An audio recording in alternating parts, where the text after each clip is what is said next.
So let's say I want to create my own template. In the templates that is provided here, I don't see Cornell Note as an option in the academics. So let's say I want to make that template. So I'm going to go over to academics, and over here, let's see the note that resembles the Cornell Note setting. So I'm going to go over into detailed lecture notes. So you can see that you have this. So in the Cornell Note, I don't have any homework. I don't have any today's topic, but just the important point, which is aligned to the left, just like this. The lecture topics are on the right here, and the summary is there as it is. So let's say I want to change the color of the title, so I can simply go over here and change the color into this heading right here. The points, maybe I want to change this out into a different color as well. So let's say I want to change it into black itself, into automatic. This one as well, I want to change it into black, and this one as well. So I can change this out into black as well.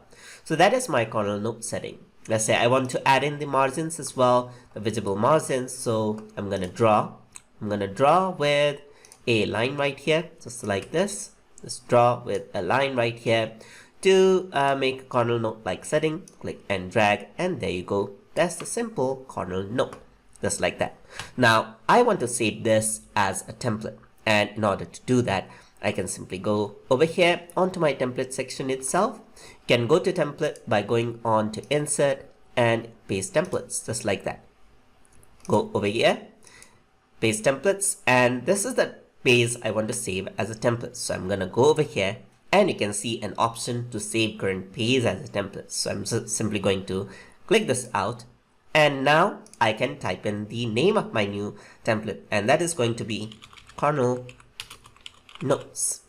And now I'm going to save this out. You can also set this as a default template for new pages in the current section. So each time I create a new page, this is going to be the default, but we're going to talk about that in future lessons. So now I'm simply going to press save, and now you can see that my templates actually appear. And over here, that's the Cornell Note. So if I were to click a new section right here, click on Cornell Note, there you go. There's my template for the Cornell Note setting. So that is how you can save templates inside of Microsoft OneNote. Hope you guys learned something as always. And as always, please like, comment, share, and subscribe.